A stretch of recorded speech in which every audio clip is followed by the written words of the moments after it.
Bonjour à tous. Aujourd'hui, on va s'attaquer à un débat qui nous a tous pas mal occupés en infertilité masculine. Frais ou congelés? C'est la grande question. Eh bien, une étude de référence vient mettre un peu d'ordre dans tout ça et on va décortiquer ça ensemble. Alors voilà le dilemme, et on le connaît bien, hein. Pour les couples, bien sûr, mais pour nous aussi, les cliniciens. C'est un vrai casse-tête. Est-ce qu'on s'inflige le stress de tout synchroniser, le prélèvement d'un côté, la ponction de l'autre, ou est-ce qu'on prend le risque de congeler des spermatozoïdes qui sont déjà si précieux, si rares? C'est un vrai challenge, à la fois logistique et humain.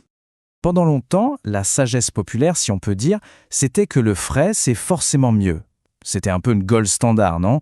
On se disait, on évite la cryoconservation et ses potentiels dégâts. Mais en pratique, on sait tous que synchroniser une biopsie testiculaire avec une ponction d'ovocytes, eh bien c'est de la haute voltige, une vraie acrobatie logistique. Juste pour remettre les choses en contexte, on parle ici de l'azospermie non obstructive, l'ANO. Ça touche quand même jusqu'à 15% des hommes qui consultent pour infertilité. Il faut se souvenir qu'avant l'ICSI, pour ces patients, c'était sans espoir.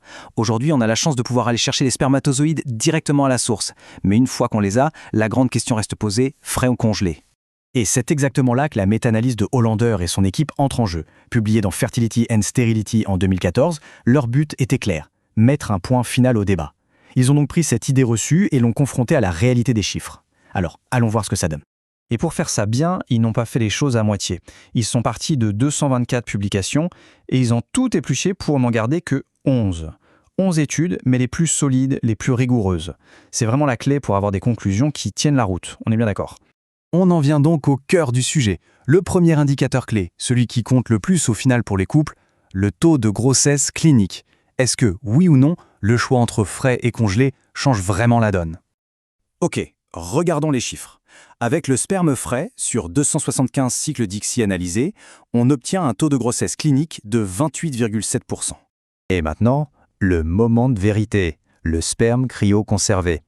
Sur 299 cycles, le taux est de 28,1%. Oui, 28,1%.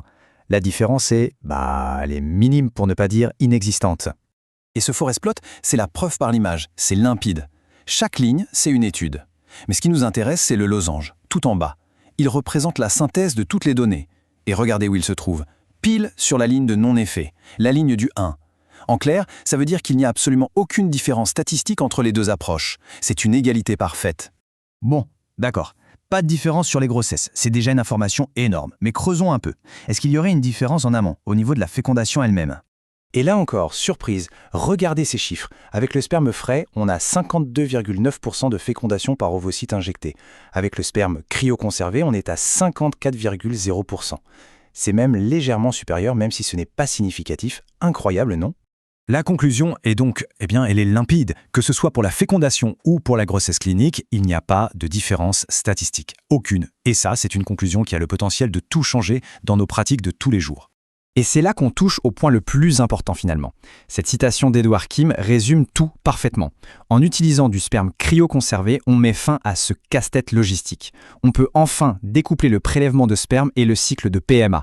Et ça, pour le stress du couple, c'est juste une révolution. Concrètement, qu'est-ce que ça change pour nous? Ça ouvre la porte à un protocole beaucoup plus simple et serein. Étape 1, on planifie le prélèvement testiculaire.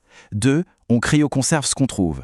3, on a la confirmation qu'on a bien des spermatozoïdes viables. Et seulement là, étape 4, on peut lancer le cycle de FIV en toute confiance. C'est une sécurité et une tranquillité d'esprit incroyable pour tout le monde. Alors bien sûr, il faut garder un regard critique. Aucune étude n'est parfaite. Cette méta-analyse est solide, mais elle se base sur un nombre total de cycles assez modeste, moins de 600. Et puis, les définitions de la grossesse clinique pouvaient varier d'une étude à l'autre, tout comme les méthodes de congélation. Ce sont des points à garder en tête, évidemment. Alors, où est-ce que tout ça nous mène? Est-ce que la cryoconservation élective devient le nouveau standard de soins pour l'azoospermie non obstructive? Eh bien, cette méta-analyse apporte des arguments vraiment très forts en ce sens. Elle nous dit qu'on peut offrir au couple beaucoup plus de flexibilité, beaucoup moins de stress, sans pour autant compromettre les résultats cliniques. La question finale n'est donc plus tellement « est-ce qu'on doit le faire ?», mais plutôt « pourquoi est-ce qu'on ne le ferait pas déjà ?»